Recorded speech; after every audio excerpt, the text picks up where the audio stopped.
하나님의 말씀 요한복음 2장 8절에서 11절까지의 말씀입니다. 제가 가진 신약성경 144면에 기록되어 있는 말씀입니다. 요한복음 2장 8절에서 11절까지의 말씀을 우리 성경책을 찾아서 한 목소리로 읽도록 하겠습니다. 8절입니다. 이제는 떠서 연회장에게 갖다 주라 하심에 갖다 주었더니 연회장은 물로 된 포도주를 맛보고 어디서 났는지 알지 못하되 물떠온 하인들은 알더라. 연회장이 신랑을 불러 말하되 사람마다 먼저 좋은 포도주를 내고 취한 후에 낮은 것을 내거늘 그대는 지금까지 좋은 포도주를 두었도다 하니라. 예수께서 이 처음 표적을 갈릴리 가나에서 행하여 그 영광을 나타내심에 제자들이 그를 믿으니라. 아멘. 요한복음은 우리가 천천히 읽으면 읽을수록 우리의 신앙이 참 깊어지는구나, 넓어지는구나, 참 순결해지는구나 라는 걸 많이 느끼게 되는 그런 말씀입니다. 그래서 요한복음을 많은 분들이 사랑하시고 또 요한복음 성경 구절을 많은 분들이 이렇게 암송을 하시고 또 설교 시간에도 많이 인용되는 말씀들의 많은 부분이 요한복음에서 많이 인용들을 하게 되시는데요. 예수 안 믿는 사람도 오늘 본문을 알고 있어요. 그죠? 그래서 이제 음주 가무를 즐기시는 자리에 어쩔 수 없이 자기가 절대 원한 게 아니고 어쩔 수 없이 사회생활 하다가 이렇게 회식 자리 같은 데 앉아 있으면 안 믿는 사람들도 교회 다니는 사람들 술 먹일 때 뭐라고 얘기해요? 이 본문 가지고 아니 예수님도 애주가시고 최고의 포도주를 만들어내신 분이 예수님인데 아니 예수 믿는 사람들이 왜 술을 안 마셔? 이러고 술을 따라서 이렇게 권하고 하죠. 어떻게 보세요? 그럴 때 당황스러우시죠?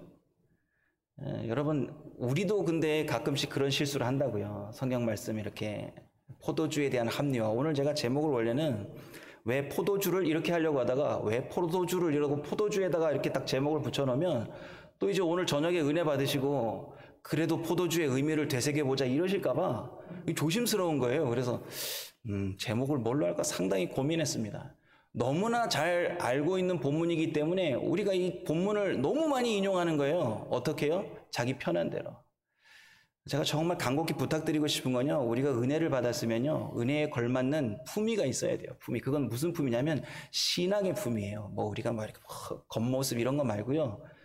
말 표현하거나 성경 말씀을 인용할 때 그 말씀의 진리를 진리 가운데서 이렇게 볼 수 있도록 우리가 조심해야 됩니다. 그러니까 막 아무렇게나 내가 편한 대로 이 말씀 갖다가 내가 지금 쓰면 재미있겠지? 농담에 써먹어도 좋겠지? 그런 건 우리에게 허락하신 적이 없어요. 큰일 납니다. 큰일 나요. 오늘 이 본문을 우리가 다 알고 있지만 오늘 이 본문을 또 함께 보고 싶은 이유는요. 요즘 제가 새벽에 예레미야 강해를 합니다. 새벽에 예레미야 강해를 하면서 하나님께서 타락한 이스라엘 백성에게 정말 마음을 토하세요. 내가 너희들을 어떻게 생각하는지 아니?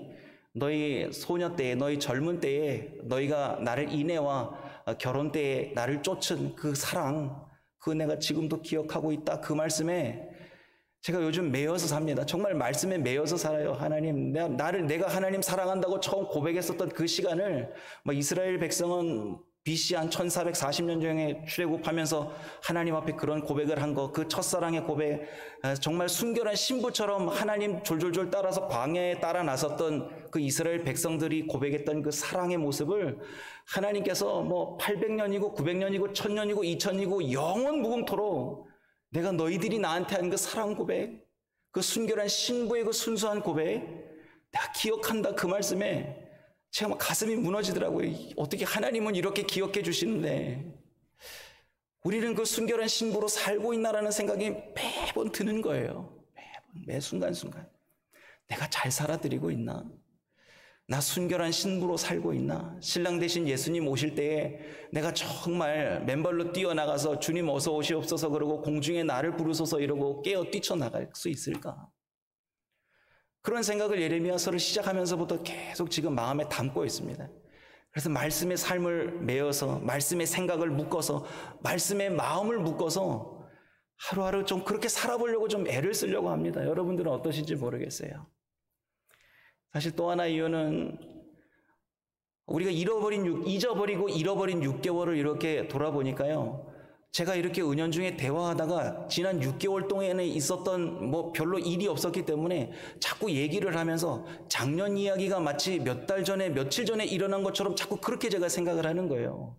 그래서 제가 문득 말하다가 실수를 자꾸 하는 거예요.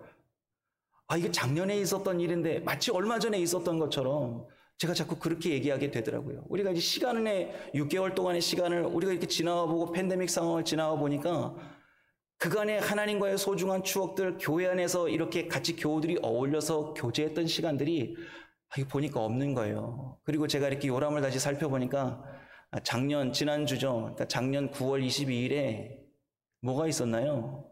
우리 교회에서 이제 큰 행사 중에 하나인 찬양제가 있었어요. 그때 루디아회에서 준비하시고 이렇게 성국 준비하신 거 보셨잖아요. 기억나세요? 어제처럼 느껴지는 거 있죠. 어제처럼. 그래서 우리가 많이 보고 성경 말씀도 설교로도 많이 듣고 우리가 이 본문을 모든 분들 대부분의 성도님들 주일학교 아이들까지 본문을 다 알아요. 근데 왜 또 이 본문으로 설교를 준비하냐면요. 이게 너무 중요하기 때문에 그렇습니다. 그리고 이 말씀이요. 우리가 하나님 앞에 설 때까지 정말 잊지 않고 꼭 붙잡고 매일매일 읽고 또 읽었으면 하는 그런 본문이기도 하기 때문에 오늘 여러분에게 또 소개해드리고 싶은 거예요. 오늘 본문을 기록한 사람이 사도 요한입니다. 만약에 우리가 서두에 말씀드렸던 것처럼 우리가 이렇게 대화하다가 가십거리로 농담거리로 이런 하나님의 말씀을 인용하고 그랬다 보세요. 술자리에서 만약에 이런 가나 혼인잔치의 포도주 변화 사건이 이렇게 인용된다고 생각해 보세요. 만약에 사도 요한이 그 자리에서 그 소리를 듣는다고 한번 좀 생각해 보시라는 거예요. 사도 요한이 마가복음 3장에 보면 그를 예수님의 십자가 사건에 변화되기 전에 별명이 뭐라고요? 보아너게요. 보아너게. 우레의 아들, 천둥 번개의 아들이라는 별명을 가진 사람이 요한이에요. 그게 이제 사람 성격을 말하는 거 아닙니까? 성격이 불같고 와일드한 사람이란 말이에요. 그 성격 그대로 했었으면 그 자리에서 난리 날 거예요. 우리가 한번 상상을 해보면 그렇다라는 겁니다. 그런데 사도 요한이 나중에 그리스도의 십자가의 은혜 앞에서 변화되잖아요. 사도 요한의 별명을 바꿔버렸어요. 사도 요한의 별명이 뭘로 바뀌죠? 사랑의 사도 요한으로 바뀌잖아요, 여러분. 여러분, 사도 요한을 보면서 우리는 변화된 한 인물을 보면서 십자가의 사건이 얼마나 위대한 기적인가 그 자체로도 우리는 은혜가 됩니다. 그러시죠? 동의하시죠? 방에 앉아 계시면서 지금 영상으로 보시는 분들도 동의하시는 부분일 겁니다.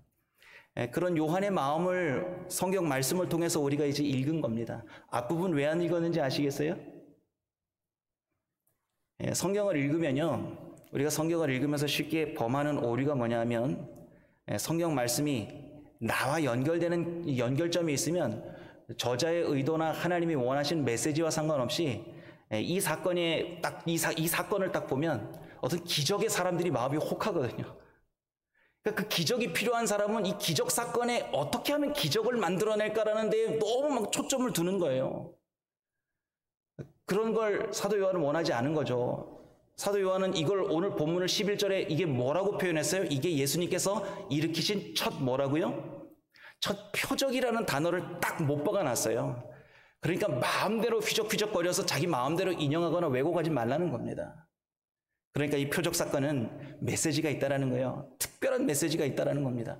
이제 오늘 그걸 발견하는 겁니다. 오늘 그걸. 이제 보면서 뭘 우리가 잘못 보고 뭘 바르게 보고 이런 것들을 성경을 관찰하고 면밀히 연구하는 자세로 이제 성경을 보는 겁니다. 그런 마음으로 정말 하나님 말씀의 메시지가 그러한가 우리가 함께 고민하면서 오늘 성경 말씀을 이제 좀 살펴보도록 하겠습니다. 그러려면 이제 1절부터 좀 봐야겠죠. 다시 한번 우리가 아는 말씀이지만 이 상황을 정리하고 이제 오늘 메시지로 향해 보도록 하겠습니다. 자, 1절부터 3절까지의 지금 이 가나 혼인잔치의 상황을 같이 한번 보도록 하겠습니다. 제가 얼른 읽어드리겠습니다. 사흘 되던 날에 갈릴리 가나에 혼인이 있어 예수의 어머니도 거기 계시고 예수와 그 제자들도 혼인의 청함을 받았더니 포도주가 모자란지라 예수의 어머니가 예수에게 이르되 저희에게 포도주가 없다 하니. 아멘. 이 포도주 사건을 딱 시작하면서요, 제가 결론은 표적이라고 말씀드렸잖아요. 자, 이제 이게 표적으로 연결되려면 우리가 좀 이해가 필요합니다. 표적, 사인. 이게 헬라어로는 세메이온이라는 말인데요. 세메이온이라는 말이 뭐냐면 시그널, 신호를 보내다는 말이에요. 신호. 사인 아시죠? 사인. 제가 이제 사진 하나를 보내드릴게요. 제가 오늘 교회에 올라오면서 찍은 사진입니다. 보이시나요? 가정에서 보이시죠? 무슨 사진인 것 같으세요? 우리 교회에 올라오는 입구에서 바라보면 사인이 하나 보이죠, 그죠? 누구나 다 아는 단어죠? dead end라고 되어 있어요. 지금 무슨 말이에요? 저 처음에 여기 교회에 올라올 때요, 뉴욕에 와서 저 사인이 뭘 의미하는지 그냥 딱 보기에는 뭐예요? 죽은, 끝, 이렇게 되어 있습니다. 죽은, 끝 이래 놓으니까 이게 뭔가 이게 위험 신호인 것 같은데 무슨 신호인지 저는 모르는 거예요. 처음 뉴욕에 와서 이런 사인을 저는 처음 봤거든요. 그래서 저 나름대로 그냥 이렇게 해석하고 교회를 거의 올라다녔다고요. 차 가지고 오면서 뭐라고 해석을 했냐면요, dead, 죽었다. 그냥 그대로요. and, 끝났다. 그런데 뒤에 무슨 간판이 또 보여요? 한인 동산 장로교회가 보이는 거예요. 그래서 저 나름대로 그걸 저는 이렇게 해석한 거예요. 여기 딱 왔을 때 죽는다, 끝났다 그래도 저기 한인 동산 장로교회 올라가면 사는구나, 그런 의미로 해석했단 말이죠. 이게 맞는 해석이냐고요. 참 은혜롭지 않으세요? 그냥 언뜻 들으시기에는 그럴 수 있겠다. 근데 저 사인판이 그런 의미인가요? 여기 막다른 길이라는 뜻이에요. 여기 막다른 길이니까 더 가면 안 된다는 거예요. 길 없음, 막다른 길, 그런 의미지 않습니까? 제가 찾아봤다고요. 그렇게 저는 그렇게 나름대로 해석을 했는데 여러분 생각을 해보세요. 제가 이거 은혜된다 이러고 저 사인판을 그렇게 해석했는데 어느 다른 도시에, 뉴욕 어디 다른 시에 가가지고 저 사인판을 딱 봤는데 마침 저 사인판이 진짜 그 데드 엔드 사인판 바로 뒤에 천길 낭떠러지라고 한번 생각해 보세요. 근데 제가 지금 적용한 이 해석을 그대로 적용해서 데드 엔드, 아직 믿음으로 나가면 하나님이 살려주시지, 이러면 어디로 떨어져요? 그냥 밟으면 낭떠러지로 떨어져 죽는다는 거죠. 그러니까 사인을 내 마음대로 해석해버리면 죽는 줄 모르고 갈 수 있다는 거예요. 이제 다시 본문으로 돌아와서요, 오늘 본문의 시작부터 끝까지 이런 사인이 곳곳에 숨겨 있다는 거예요. 그러니까 살 길을 숨겨 놓으셨다는 거예요. 메시지를 숨겨 놓으셨다는 거예요. 벌써 1절을 딱 시작할 때 요한이 좋아하는 표현이 있습니다. 날짜예요, 날짜. 숫자입니다. 요한이요, 요한복음 1장부터 2장으로 이렇게 넘어오기 전에 날짜를 이렇게 표현하는 부분들이 몇 구절이 있습니다. 첫 번째 날짜에 대한 표현이 요한복음 1장 1절입니다. 화면에 오늘 하나도 성경 구절 안 나갑니다. 가까우니까 한번 찾아보실까요? 요한복음 1장 1절. 다 암송하고 계시죠? 한번 가정에서도요, 화면을 보시고 이렇게 눈을 지그시 감으시고 한번 같이 한번 암송해 보겠습니다. 태초에 말씀이 계시니라. 이 말씀이 하나님과 함께 계셨으니 이 말씀은 곧 하나님이시라. 1장 1절 처음 시작이 뭐예요? 태초에. 자, 그 다음에 1장 29절로 가보세요. 1장 29절의 시작이 어떻게 되죠? 이튿날. 35절에 한번 가보세요. 뭐라고 시작합니까? 또 이튿날. 자, 조금 더 내려가 보면 43절에 뭐라고 기록되어 있죠? 이튿날. 그리고 2장으로 넘어오면서 며칠이요? 사흘 되던 날에. 자, 태초에 이튿날 하고 사흘이 되었으니까 보세요. 하나를 먼저 말씀드릴게요. 자, 3이라는 숫자를 성경에서 상징하는 의미가 있죠. 우리가 잘 알고 있듯이 뭐예요?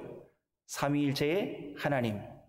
좋습니다. 또 3일이라는 기간의 숫자가 우리에게 주는 메시지들이 많죠? 알고 있는 성경 내용들이 많죠? 구약 성경에는요, 요나가 물고기 뱃속에서 있었던 날수. 가장 우리에게 감격스러운 사건은 뭐니 해도 예수님께서 3일 만에 뭐 하신 사건이요? 부활하신 사건이요. 그래서 성경적인 관점에서 이런 걸 연구하시는 분들이 있더라고요. 제가 자료를 찾아보니까 성경에 나오는 숫자의 의미를 다 찾아가지고 그 의미를 분석해서 신문에 내셨더라고요. 신문에 기사로. 성경을 볼 때 숫자의 의미를 알고 보십시오 이러고 신문에다가 이렇게 기독교 신문에다가 누가 내셨더라고요. 그러니까 3이라는 숫자는 하나님, 부활, 변화, 생명 이런 의미가 있는 겁니다. 그리고 이 3일 되던 날에 또 하나 숫자적인 의미는 며칠이 지금 지나고 3일이에요? 태초에 이튿날 그리고 3일이니까 제 7일이라는 의미가 또 여기 숨어 있는 거예요. 여러분, 요한이 이런 정말 퍼즐과 뭔가 숨겨놓은 비밀스러운 숫자적인 이런 의미들을 많이 곳곳에 배치해 놨어요. 사도 요한이 가지고 있는 참 독특한 표현인데요. 이분이 숫자에 민감하시거든요. 숫자에 정말 민감하십니다. 이분이 어느 정도냐면 요한복음 21장에 보시면 예수님 십자가에 못 박히시고 돌아가시고 부활하시는지 어쩌는지도 모르고 다 고향으로 돌아가죠. 디베랴 바닷가에서 베드로가 배 타고 고기 잡으러 나갑니다. 고기 잡으로 나간 배와 딱 지면 사이에 거리가 몇 미터더라 이런 것도 기록해 놓고요. 그 시간에 베드로가 잡았던 고기 숫자까지 성경이 기록해 놨습니다. 몇 마리요? 153마리요. 여러분 상식적으로 생각해 보세요. 그거를 153마리를 그 예수님이 지금 부활하셔서 나타나셨는데 그걸 셌다라는 게 놀랍지 않으세요? 제가 성경을 읽으면서도 그런 걸 이렇게 찬찬히 보면 참 깜짝 놀라겠어요. 아, 이런 사도 요한이 우레의 아들이셨던 이분이 아니 이렇게 섬세하게 변하셨을까라는 생각이 드는 거예요. 그래서 사흘이라는 의미가 우리에게 주는 메시지가 뭐예요?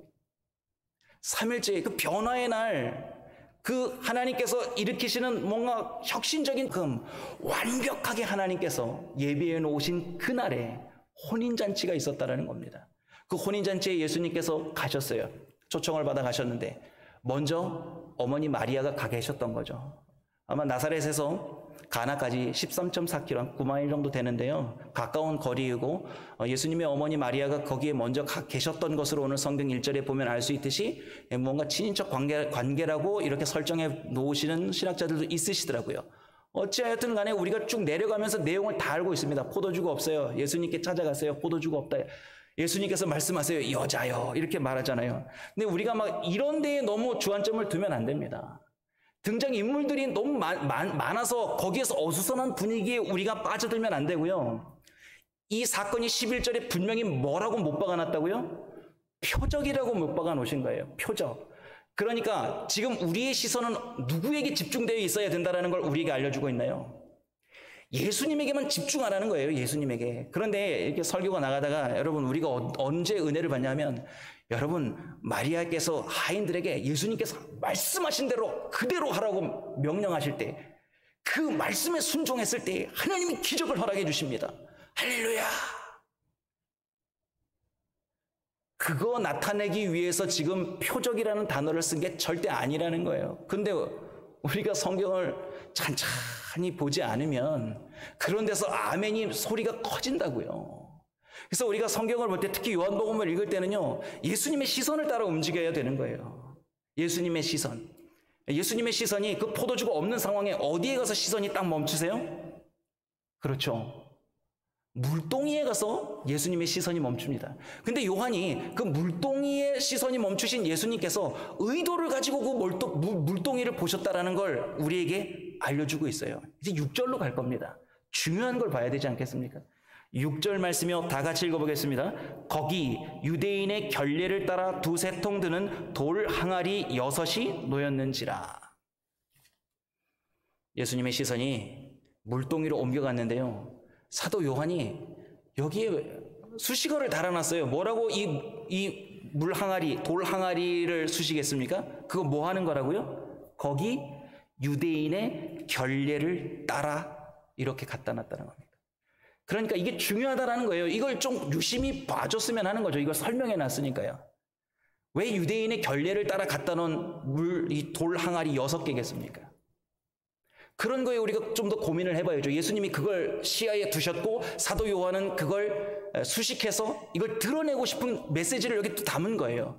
더군다나 또 사도 요한이 좋아하는 왜 하필 또 돌 항아리 6개인가라는 거에 대해서 또 우리가 고민해봐야 되는 거죠.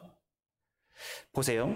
유대인의 결례를 따라 항상 집 앞에 갖다 놓는 게 물 항아리인데요. 그게 무슨 의미가 있나요? 무엇 하는 건가요? 그 유대인의 정결법입니다. 유대인에게 있어서 율법 중에 중요한 법이 정결법 아닙니까? 이거 손을 씻어야 된다고요. 손발을 씻어야 됩니다. 그래서 이 정결법 의식을 치르기 위해서 항상 물을 떠다 놔야 되는 거예요. 굳이 이거 설명해야 됩니까? 아니 지금 포인트는 물이 변하여 포도주가 되는 거고 기적사건에 만약에 우리가 막 마음을 두고 싶어 하면 굳이 돌 항아리 앞에 유대인의 결례를 따라 갖다 놓은 거라는 이 단어가 필요합니까? 사도 요한이 예수님께서 이걸 지목해서 보시고 그 항아리를 향하신 이유를 이렇게 우리에게 알려주시는 거죠. 거기에 분명히 있어야 될 건 뭐예요? 정결법을 위한 물이 있어야 되는데 물이 지금 있어요? 없어요? 없으니까 채워 넣으라고 하시는 거죠. 유대인의 지금 가지고 있는 율법이 지금 비었다는 거예요. 율법의 정결법이 비어 있어요. 율법이 해야 될 일을 하지 못하고 있는 거예요. 껍데기뿐인 허울뿐인 율법을 보라는 거예요. 그 껍데기뿐인 율법을 보면서 예수님께서 그 돌 하나가 6개를 보도록 하신 그 의도는 또 뭐겠어요? 유대인에게 완전수가 뭐예요? 앞전에 말씀드렸죠. 이 혼인잔치가 7일째에 나타났습니다. 의도를 가졌다고요. 완벽한 날, 하나님의 날, 기쁜 날, 안식의 날, 7이라는 그 날, 하필 돌 항아리 6개밖에 없네요. 왜일까요? 왜일까요? 조금 이따 설명드리겠습니다. 예수님께서 그 돌 항아리 6개를 보시고 거기에 물을 채우라고 하시죠. 그리고 그 물이 채워진 다음에 연회장에게 떠다가 주죠. 떠다가 줄 때, 먹을 때 뭘로 변했습니까? 포도주로 변했어요. 제가 뭐 화학식을 찾아보니까 재미있는 화학식인데 H2O잖아요, 물이. 이게 포도주가 되려면 알코올이 돼야 되지 않습니까? 그러니까 C6H12, O6나 CH3CH2OH. 그러니까 알코올이 첨가가 돼야 되는 거예요. 이게 완전히 형질이, 화학식이 완전히 변한 포도주로 변한 거죠. 이거 왜 이런 기적을 보여주셨겠습니까? 왜 이걸 표적이라고 했겠습니까? 왜요? 표적이 주는 이 세메이온이라는 단어가 우리에게 안겨진, 숨겨진 의미는 하나입니다. 요한복음에 7가지의 표적이 나타나거든요. 어떤 분은 존 메가더 장군이 아니고요. 존 메가더 목사님이라는 분이 있는데 그분은 요한복음의 표적을 8개로 보시기도 하는데 대부분의 학자들은 7개의 표적으로 봅니다. 이것도 의도된 것 같지 않으세요? 7개의 표적 사건이 요한복음에 기록되어 있어요. 그 요한복음의 표적 사건, 이 표적에서 나타내고 싶어하는 그 의도 메시지는 뭔지 하나입니다. 이거예요. 예수님은 하나님이시고 이분은 메시아, 그리스도이시다. 이걸 표적 사건 안에서 드러내고 싶어 하신 거예요. 그러면 보세요. 지금 이 물이 완전히 다른 화학 구조를 가진 포도주로 바뀌게 하신 이분은 누구시라는 거예요? 이분 하나님이시라는 거예요.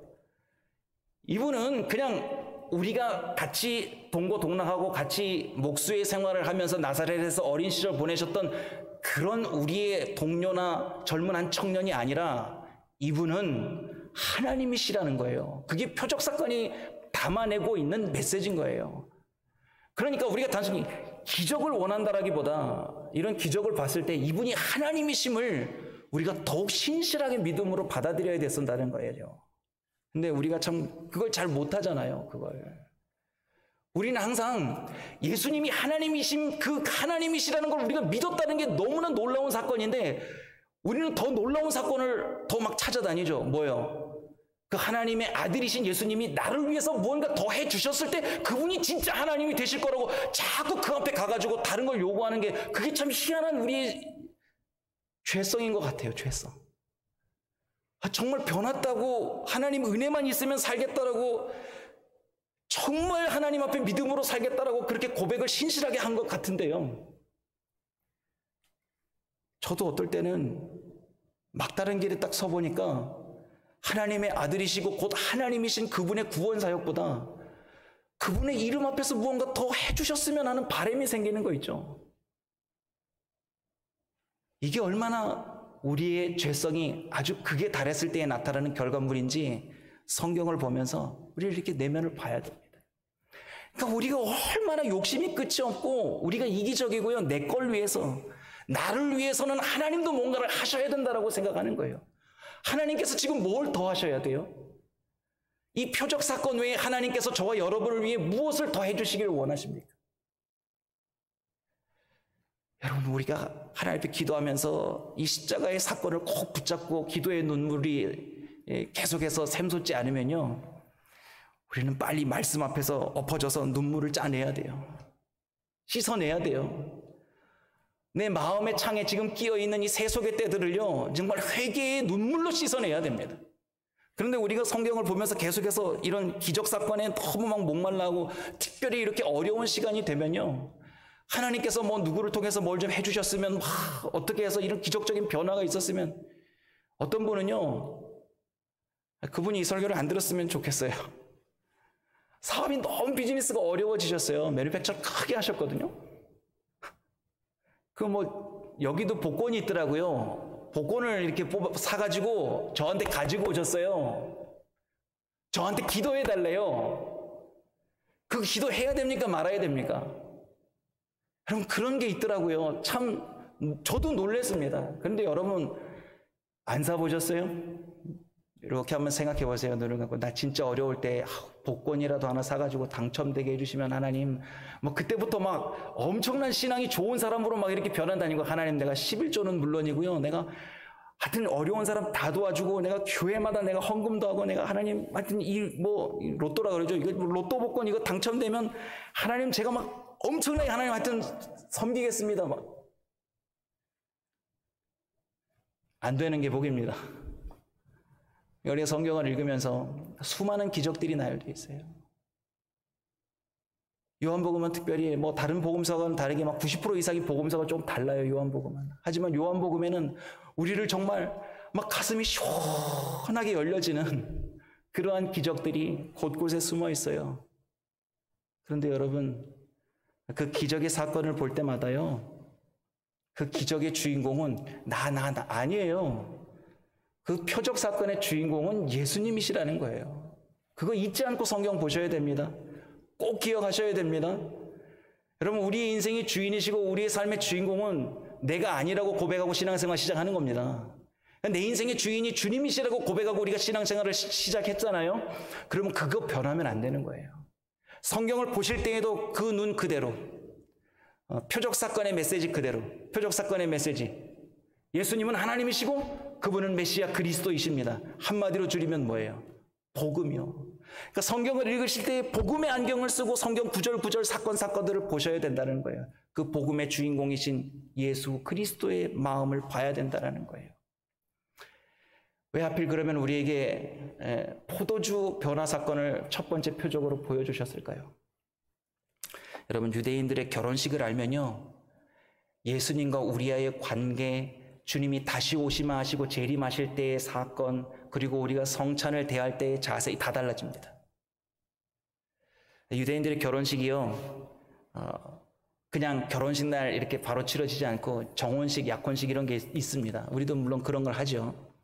이 정혼식 때에 어떤 일을 하냐면 신랑이 신부집을 찾아가요. 세 가지를 준비해서 갑니다. 지참금하고요, 이 약혼 증서하고, 그 다음에 포도주를 가죽부대에 담아가지고 포도주를 담아갑니다. 그렇게 가서 이거를 건네고요, 신부를 맞이합니다. 신부에게 가서 이제 사랑 고백을 하고 결혼해달라고 청혼 고백을 하는 거예요. 정혼식 날요, 약혼식 날. 그래서 그 의미로 포도주를 이렇게 한 잔 따라요. 포도주를 따라가지고 신랑이 누구에게요? 신부에게 준다고요. 신랑이 신부에게 포도주를 건네면서 신랑이 이렇게 고백한다고 그래요. 제가 문헌을 찾아보니까, 당신 나와 결혼해 주시겠습니까? 당신이 나와 결혼해 주시면 내가 평생 죽을 때까지 당신을 위해 생명을 바쳐 사랑하겠습니다. 그러고 포도주 잔을 건너면요, 신부가 그 잔을 받아서 어떻게 해요? 마시면 네, 당신과 결혼하겠습니다. 이런 청혼을 받아들인다는 의미라는 거예요. 그러면 이제 바로 날 잡고 결혼하는 거 아닙니다. 그러고 나서요, 신랑은 자기 집에 돌아갑니다. 돌아가서 이제 신혼방을 준비하는 거예요. 신혼집을. 언제까지요? 1년에서 2년 사이 그 기간 안에 신혼집을 준비해야 되는 거예요. 그 신혼집을 준비하는 기간이 1년 이상 2년 가까이 되는 동안 신부는 뭐예요? 자기 집에서 이제나 오나 저제나 오나 신랑을 오매불망 기다리는 거예요. 이 신랑님, 낭구님 언제 와서 나한테 면사포 씌워주나? 이러고 매일 저녁마다 기다리는 거예요. 그럼 신랑은 열심히 집을 준비하는 거예요. 벌써 감이 오시죠? 성경 구절들이 떠오르시죠? 제가 이렇게 설명 일일이 안 드려도 벌써 예수님께서 집을 처소를 예비하러 가시는 장면, 우리에게 왜 포도주를, 피를, 성찬식을, 이런 의미들 빨리 지금 머리로 떠올리셔야 됩니다. 그리고 신랑이 집을 준비하고 결혼식을 준비했어요. 그러면 누구에게 허락을 받아야 되는지 아세요? 누가 오케이 해야 신부 데리러 갈 수 있는지 아세요? 신랑의 아버지가 너 준비됐으니까 가서 신부 데리고 와라. 그러면 이제 결혼식이 시작되는 거예요.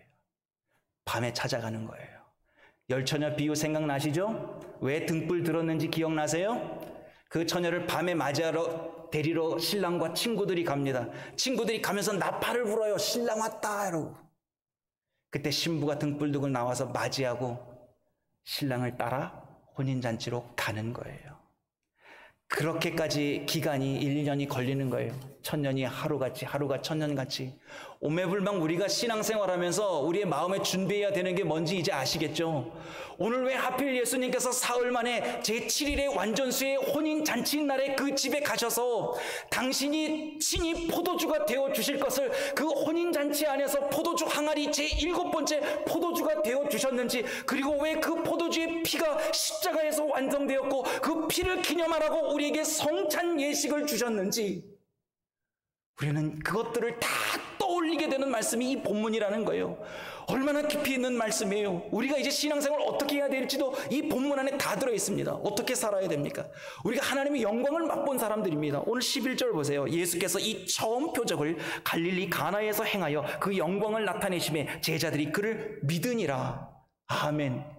우리 믿었습니다. 우리의 삶이 어떠한 방법이든 그리스도 예수의 이름이 우리를 구원하신다는 확실한 믿음을 다 가지고 우리가 지금까지 신앙을 경주해서 달려오고 있었고 앞으로도 달려갈 겁니다. 무엇을 위해서요? 오늘 사도 요한이 보았던 신랑 되신 예수님과 신부된 우리가 혼인잔치 안에서 하나로 연결되어서 영원한 하나님 나라에서 주님을 영원히 찬송하는 그날을 사도 요한은 봤거든요. 그래서 전해주는 거예요. 안 믿는 자들에게는 이분이 하나님이십니다. 여러분을 구원하실 유일하신 그 하나님이 십자가에 죽으셔서 여러분을 위하여 대속의 피를 흘리셨으니 그를 바라보고 믿는 자마다 영생을 허락하여 주셨습니다. 믿으십시오. 믿는 저희들에게는요, 여러분 순결한 신부로 준비되십시오. 신랑 되신 예수님이 언제 우리를 혼인잔치로 불러가실지 모릅니다. 호령과 천사장의 나팔소리 가운데 공중에 구름 타고 오실 그 주님이 우리를 공중으로 불러올리실 때에 신부로 하얀 세마포 입고 사랑하는 내 주님 오셨으니 나 주님 품에 영원히 살리라. 그 주님 바라보고 살아야 되거든요. 지금요. 사도 요한은 봤잖아요. 들었잖아요. 요한계시록 한번 보고 이제 설교를 마칠 겁니다. 요한계시록 19장 7절에서 9절입니다. 우리 다 찾아볼 겁니다. 요한계시록 19장 7절에서 9절입니다. 제가 지금 신약성경 419면에 있습니다. 요한계시록 19장 7절에서 9절까지의 말씀이요. 같이 읽겠습니다. 우리가 즐거워하고 크게 기뻐하여 그에게 영광을 돌리세.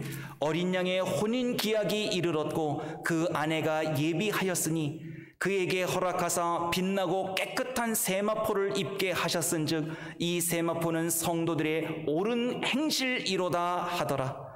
천사가 내게 말하기를 기록하라. 어린 양의 혼인잔치에 청함을 입은 자들이 복이 있도다 하고 또 내게 말하되 이것은 하나님의 참되신 말씀이라 하기로.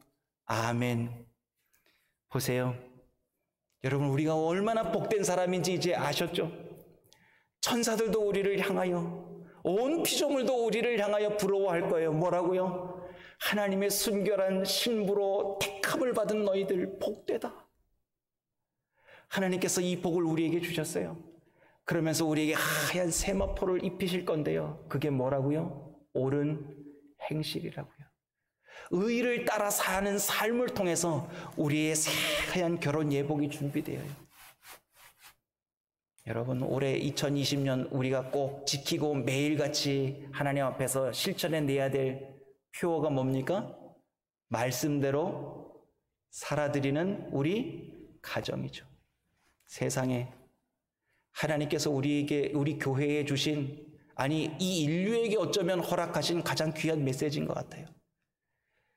그러고 우리를 가정에다가 딱 몰아넣으시고요, 못 나오게 하시잖아요. 뭐 하라고요? 말씀대로 가정에서 살으라고요.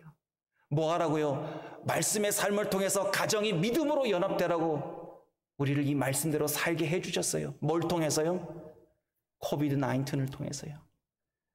그러면 이제 우리가 오늘 이 말씀을 통해서 2000년 전에 있었던 이 요한의 들끓는 그 십자가의 은혜와 구석구석 담겨있는 이 혼인잔치에 담겨있는 예수 그리스도의 십자가 구속을 우리가 이제 믿음으로 더욱 굳세게 붙잡고 말씀대로 살아드리면 되는 거죠. 2003년도에 부활절 전날이 됐어요. 내일 드디어 부활주일이구나. 근데 그 해 2003년 부활주일 전날을 제가 기억하는 이유는요, 그날 주님이 꼭 오실 것 같더라고요. 성경을 보는데 정말 주님이 그 부활주일에 오실 것 같다라는 믿음이 어디서 생겼는지 모르겠는데요, 그날 밤을 콕 새서 저 혼자 울면서 우리 주님 모셨으면 좋겠습니다라는 고백을 밤새도록 고백했던 것 같아요. 벌써 17년 전 일입니다. 매일매일 그렇게 생각은 못하지만요, 하나님 앞에 문득문득 제가 되새기는 말씀이 이 말씀입니다. 주님 앞에 서는 날, 내가 신부로 주님 앞에 서는 날 매일매일 잘 준비하고 살아야지. 잘 살아드려야지. 말씀으로 살아드려서 주님 품에 안길 때 착하고 충성된 내 아들아 라는 그 음성 꼭 들어야지. 여러분도 그 주님 품에 안기실 때에 그 신랑 되신 예수님 품에서 귀한 사랑, 그런 사랑 받으시기를 축복합니다. 기도하겠습니다. 하나님, 우리를 신부 삼아 주시고 혼인잔치 날, 재림하시는 그날 우리를 공중에서 맞이하여 주실 그 주님 바라보며 살라고 오늘 이 표적을 보여주신 줄 믿습니다. 오늘 이 말씀을 마음에 새기고 하루하루 신랑 되신 우리 주님 다시 오실 날 바라보면서 우리 신앙생활 오늘보다 내일, 이번 달보다 다음 달, 올해보다 내년이 더욱 성숙하고 말씀의 뿌리를 단단히 내린 반석 위에 지은 집처럼 저희의 신앙이 견고히, 우리의 가정의 신앙이 견고히, 우리의 자녀들의 신앙이 견고히 세워지기를 예수님의 이름으로 기도드립니다. 아멘. 하늘의